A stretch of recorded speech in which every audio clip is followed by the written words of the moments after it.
Did you know at Kroger, shopping online with pickup and delivery is the same as shopping in store? Same low prices, same personalized deals, same rewards, with no hidden fees or markups on your same family favorites, like Honeycrisp apples and pasta sauce. The only difference is you don't have to put on shoes. Start your cart today at Kroger.com. Kroger, fresh for everyone. Restrictions apply. See site for details. Empire.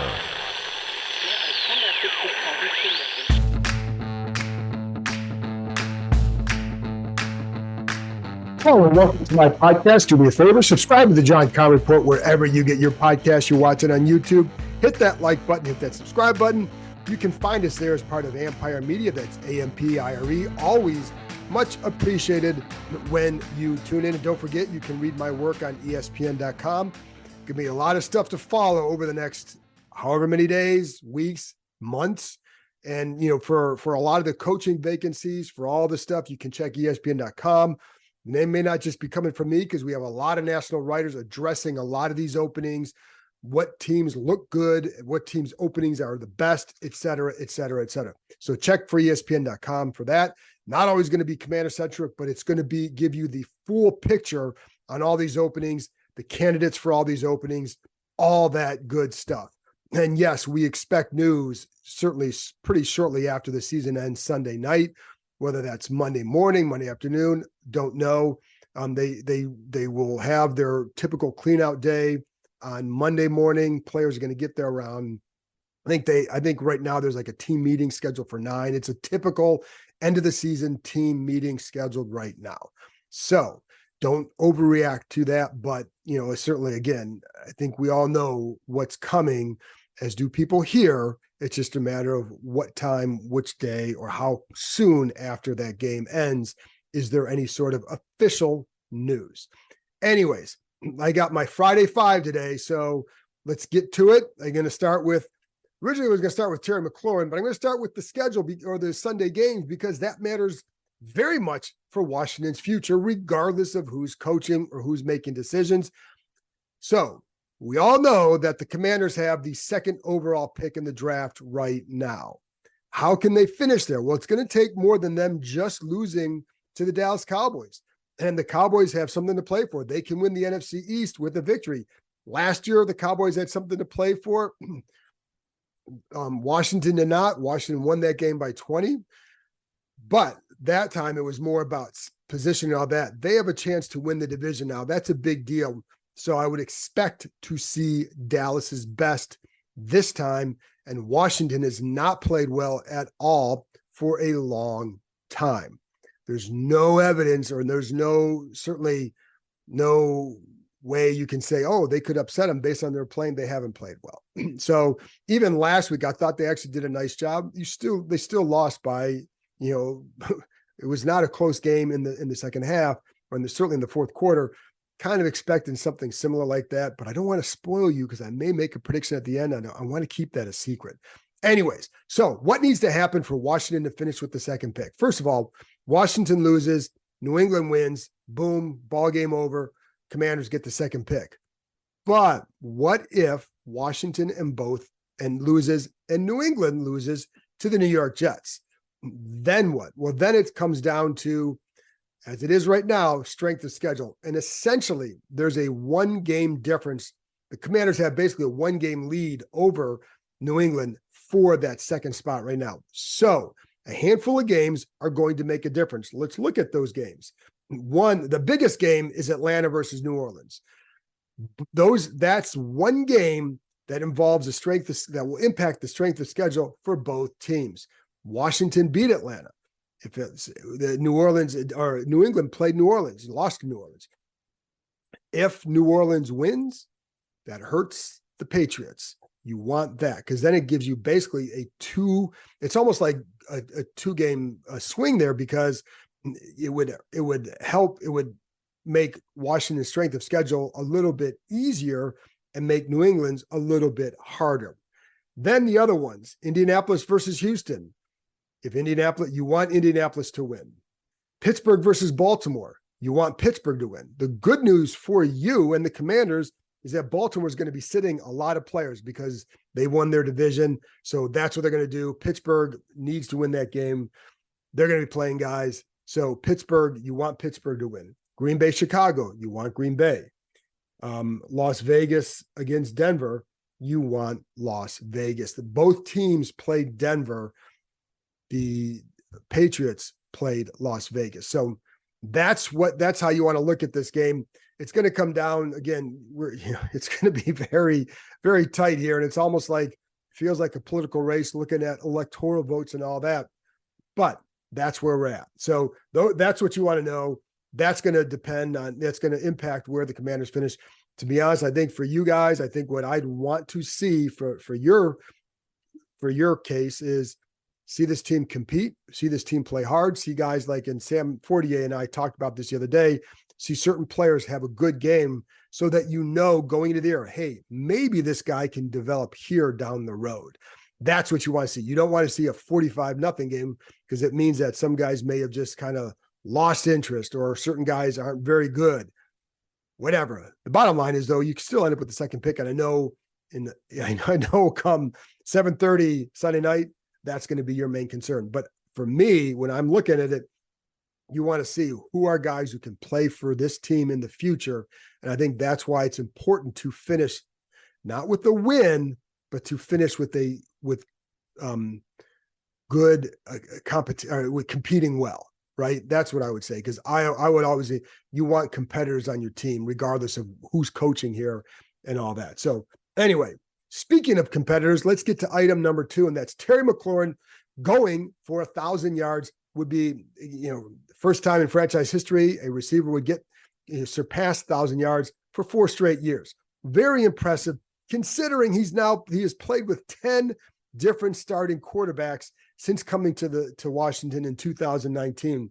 That's really impressive. And I know this is a big deal. I think it matters to the guys in that locker room too. Sam Howell talked about how much it mattered to him. And I put a little clip up on the Empire website with Howell talking about. Eric Bieniemy brought it up without being asked today about some things that they're playing for. And that was one of them. And they know that he's 54 yards away. I think you've got to make it a priority in this game to get him that 1,000-yard mark, because the respect they have for him and the respect players have for him. And people always like when guys do something to get a guy to have him cross some sort of a barrier, or not a barrier, but like some sort of threshold like that, 1,000 yards rushing or receiving, whatever. So I think they're going to make a very good I think they'll do what they can to get him the ball in this game, even if it's you get a couple slant passes, you get a dig route, bada bing, bada boom, there you go. Again, very impressive with getting it with all these quarterbacks. And the one thing, it's funny because the one thing for McLaurin, everybody's going to keep saying, like, he's the guy. Imagine if he played with a really, really good quarterback, or if the Washington was further ahead with their development of Sam Howell or whomever's going to come in. Because it could be there's a very good chance that he's going to be catching passes from another quarterback next year. So to do that requires a lot. And I know one of the things when you talk to McLaurin, his eyes light up when you start talking to him about, what it would be like to play with a guy for a few years and to develop a chemistry that he's never really had with anybody on the field, because, he's never had that chance. I mean, he's played, again, 10 different starting quarterbacks. You don't, like Taylor Heineke really kind of trusted him. I think there was a little bit more of that there, but Heineke's has limitations. And so there were some routes where McLaurin would be open, he just couldn't get the ball to him, or the ball might just take a while to get there and might be knocked down, whatever. But it's also like, it's the little things from McLaurin that he wants, which is the little hand signal to the quarterback so they're on the same page with what they want to do on this particular play. You see a certain coverage that may not be what they're looking, that may not have been the play called, but based on the coverage, hey, you got the back shoulder right here. You've got this route right here because the leverage, you see the same thing. You're on that quote unquote same page, and it leads to more on-field success. That's what that guy wants more than anything.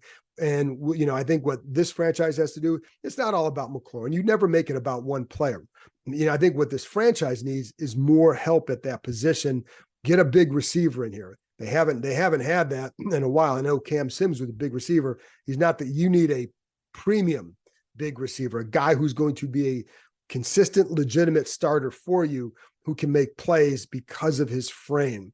They haven't had that. And I think they need that. And I think you need to give McLaurin a little bit more around him. He's not at a Tyreek level sort of situation or level of play where it's just like he's going to just kill you, whatever. You want to surround him with a little bit more, but just know that McLaurin means a lot to that franchise, to those guys in the locker room. And you can tell by the way they respond to a lot of his catches. He's a very fire receiver. And I think, and I've said this before, some of his catches remind me of some like punishing runs by backs that just fires up a sidelines. And that's what he does. So that's what he means. Therefore, he's going to get that. They've got to make it a point to get him 1,000 yards. If they get to the fourth quarter and they're down 30, the only thing and he needs 30 yards, the only thing you should be doing is throwing the ball to McLaurin. Get him those yards. But again, looking at the receiver core for next year, said this before, they're going to want to get another tight end here, get a young guy who's got some playmaking ability. Maybe Armani Rogers could come back and help them. Don't know what a new staff's going to think about him, but he was the guy that I was looking forward to seeing develop this year. More than any of the other young tight ends, it was Armani Rogers that I was looking forward to seeing, because he's got that athleticism that I think can really make guys pay, especially if you had those tight end screens that I know they were going to try and run a little bit more of under Bieniemy this year that they never really got to. I think Rodgers could have been a good weapon for him. Don't know what someone's going to think. Still would draft somebody or still would find someone else there, because I think there would probably be a good chance that Logan Thomas, or at least certainly a chance that Logan Thomas gets cut in the offseason. Again, new staff, older guy, going to find a younger guy. There you go. But at receiver, again, get a big guy. Curtis Samuel's a free agent. If they explored bringing him back, I wouldn't blame him. I think the guy's a very smart player. I think he can help you. But I think if you're going to add some size there and you got Dotson and McLaurin, then you're probably going to go in a different direction. And then it depends on the cost. So, but I think Samuel has had a nice year for them as well. Anyway, get Terry the ball, get him that 1,000 yards. Number 3, wanted to kind of mention because this is the last game. So last time we're going to talk to Eric Bieniemy, we spoke to him on Thursday. We talked to Sam Howell on Wednesday, and we'll talk to him after the game. Rivera, we'll talk to him on Friday, and we'll talk to him after the game. Don't know when we talk to each of these guys after that point.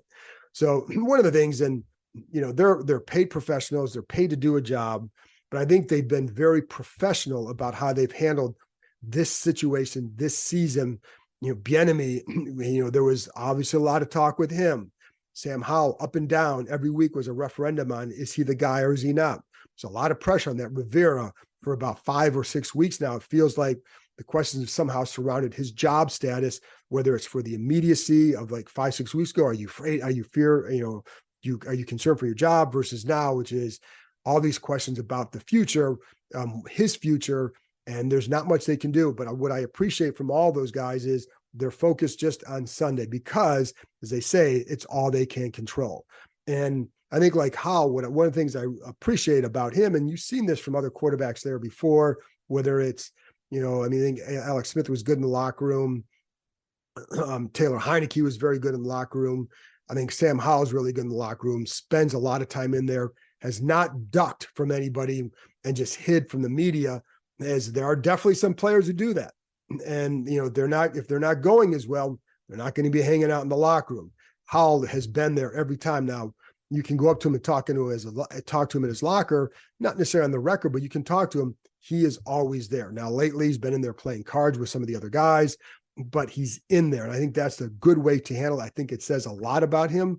I think you learn a lot about yourself when you are in situations like this, because you learn how to handle something. And I think Howell has. Now, what this means for his future, don't know. Does it mean he's going to be the starter here? I doubt it.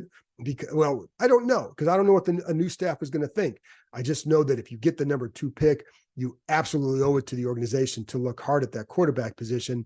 And while we know nobody's a guarantee, do you want to take a shot on let's say, Caleb Williams and miss, or do you want to not take a shot on him and see him hit? That would be the thing that I would look at.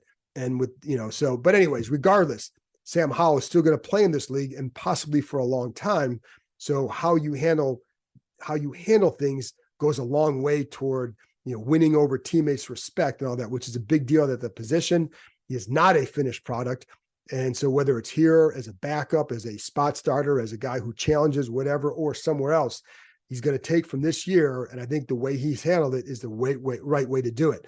And, again, with Rivera, they've known for a while what's going to happen at the end of the season. It's just a matter of when.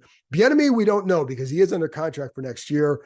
And I've said this before, for him, if you have an offensive-minded head coach come in, you're not going to keep Bieniemy around. This is someone else's offense. You're not going to keep him. There's no reason to. I don't know if you're a defensive-minded guy, what they would do. I still have a hard time seeing him be back, but I can't say 100% for sure because I don't know. But I do know he's under contract, and I also know it's going to take several weeks to get a head coach in here because it's not until like mid to late January. I think it's the 22nd before they can really hire somebody. So, you're gonna have some issues if you can't. But yeah, I think it's the 22nd is when they can start interviewing some of these coaches. So it's going to take a while to get that guy, and then they're going to have to make a decision. So if you end up hiring a defensive minded head coach, we'll see. But again, I think it's going to be difficult. And, but I would think it's smart for Josh Harris, to keep some of these coaches around and let the new staff make a decision on them. Because you need guys to have that a new coach or new GM or whatever can pick the brains of. And it may help them stick around. Some of these guys stick around because they might be impressed by him, but it also gives them information on what some of these players are about, how they were used, some of the issues that were there. And you need to break down all this film so you can pass it along to the next staff. And so I wouldn't, I would not just completely throw everybody out on the curb right away. I would keep some guys around on both sides of the ball because you just need that. And same with the front office. You may want to keep some of those guys around just because you want the information and the resources to tap into to get more information. Anyways, so there you go. But I just wanted to point out, and maybe you guys don't care how they handle it because all you want is change, and that's fine. And that's fair. In my job, it helps when guys are professional, and in each of those situations, they have them. And Bieniemy was the same guy that we talked to when we talked to him after he was hired to now. There's been a lot of questions about his strategy, about the running, how much he's throwing the ball, how much he's passed, whatever. He's handled everything the same, and he's been very the same. And I think all three of them have done that, and especially down the stretch. It's very awkward for a head coach to get the kind of questions Rivera has often over the last few weeks. And, he's been on message, and same thing with Howell. So, again, you may not care, but I do. And so I think it just makes jobs a little bit better when people can be professional. And I think that's the kind of guy I would hope and think it's the kind of guy that Josh Harris is going to go after too, not just looking at that part of it, but it's the kind of people that he attracts that are that way. So for whoever he hires, and again, it's not just about helping the media do their job. It's just about the kind of atmosphere you can create with people like that. So there you go. All right. So let's move on to number 4. So 2 key players I want to talk about, Emmanuel Forbes and Quan Martin. As you know, I've kind of been on a Quan Martin bandwagon train here lately. Is that a bandwagon train or just a bandwagon? Because I think he's done a nice job. So I'm going to start with him because I think he's a very smart player. And I think you see that in the way that they've been using him. And I explained that in a rookie film breakdown on Tuesday. So if you want to hear more of that, go back and listen to that. But, just talking to him a little bit today, talking to some others, just why he's been good. And so some of it is that versatility we talked about. He played in safety, plays slot.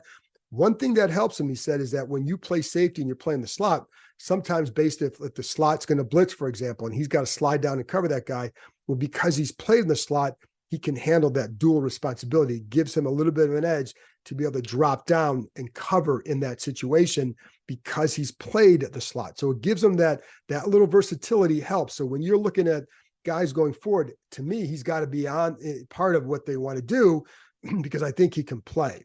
And I think and I've said this before, I think they have the makings of a decent secondary, especially at safety with Martin. If they re-sign Cam Curl, I think you should. If I think they can afford it. So I think I would. Not a playmaker, a very good player, and I think he's a big help back there. He's a smart player. You have him, you have Derek Force coming back.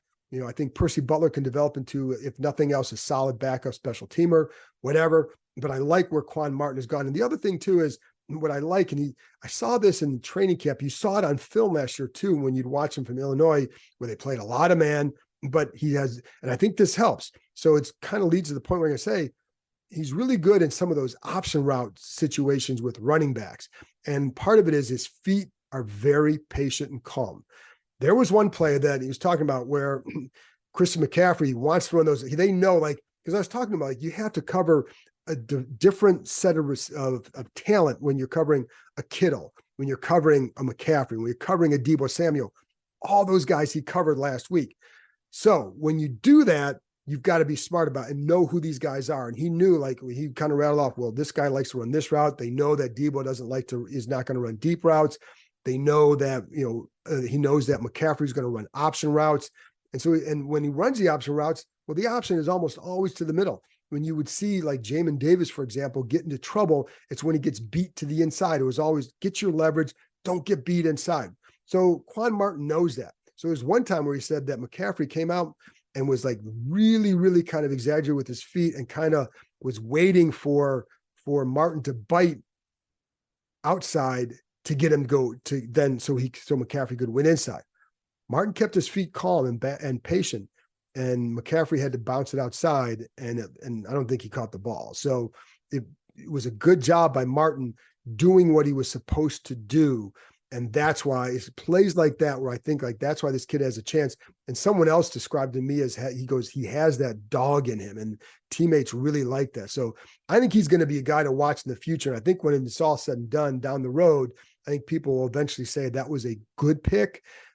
I think because he's trending that way, but long way to go. Depends how he fits in the next game.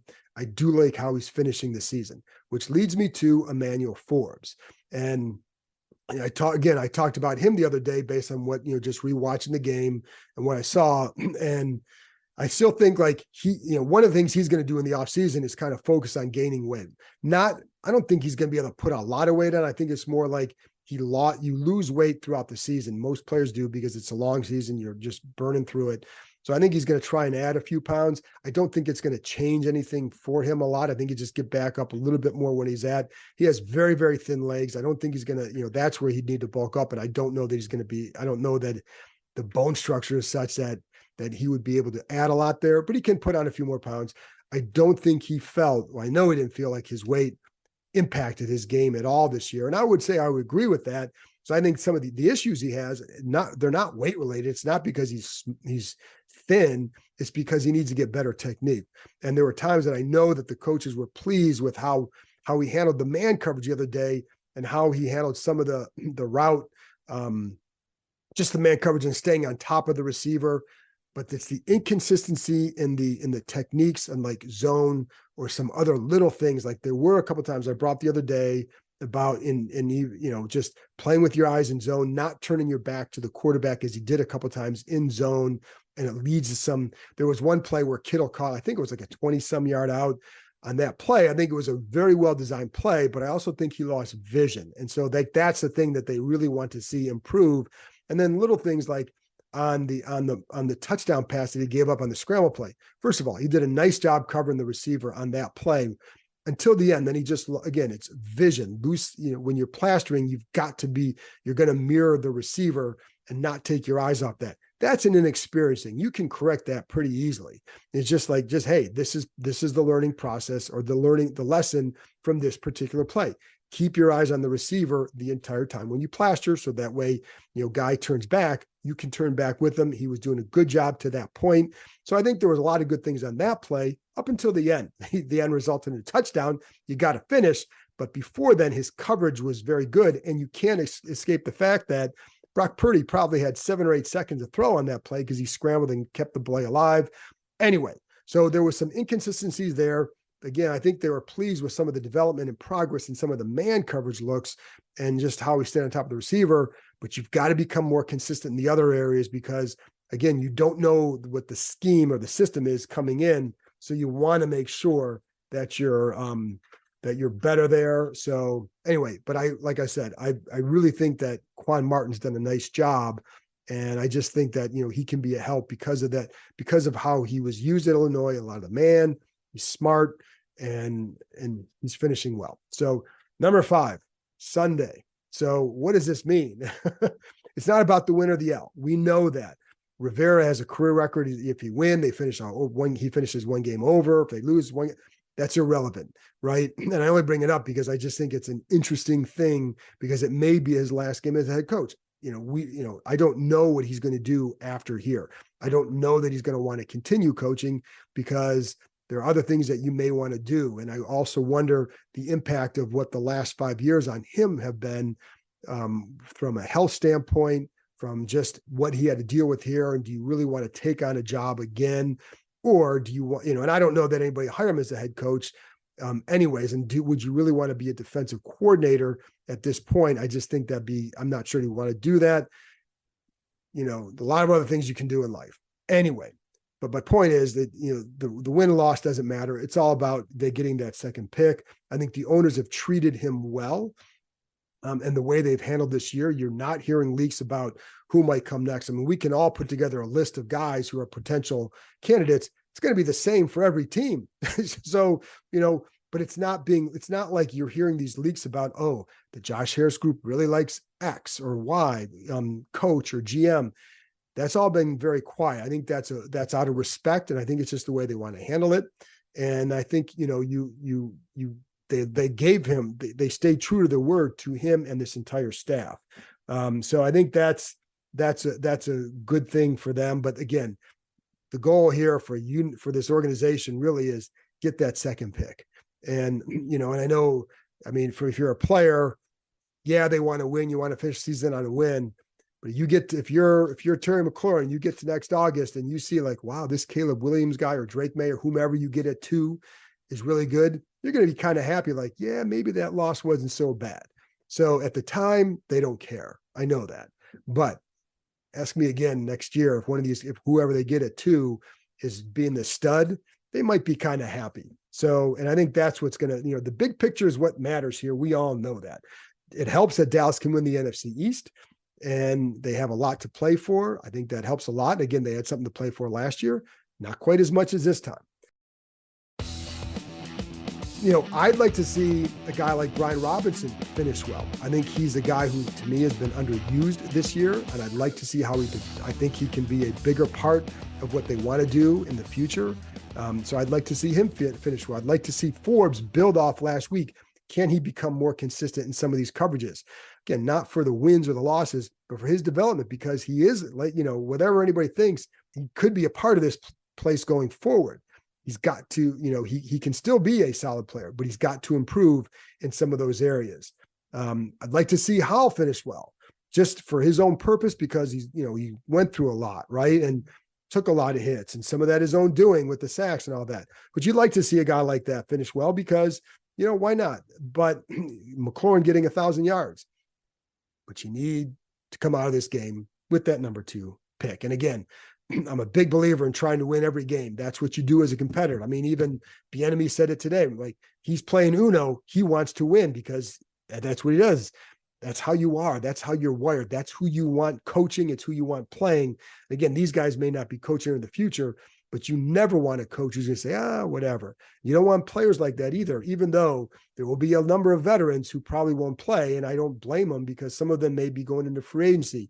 If there's any questions about your health, you're probably going to sit this one out. And so, check back on Twitter, ESPN.com later for the injury updates. But, I'm sure there's going to be a few business decisions made. And I don't blame guys. Like, you want to get to the offseason healthy. That's the goal. So if there's any question, sit it out and there you go. So, but I would like to see a guy like Brian Robinson have a good game because I think he can be a factor here in the future. Listen, I'm not sitting there pouring over Dallas film this week. We know who they are. We know what's on the other sideline. Let's just go, 28-13 Dallas. How's that sound? Go close out the season. Happy New Year. There you go. Anyway, that's it. That's it for me. Appreciate you tuning in to the Friday sessions all year. And hopefully next year it's a little bit more interesting talking about previewing games and have a few more interesting things to talk about throughout the season rather than just for maybe the first month when it started to fall apart. So anyway, folks, I'll talk to you again after the game, 4:25 kickoff Eastern time on Sunday. And there's going to be a lot to discuss after the game, on Monday, throughout the week. There you go. Talk to you next time.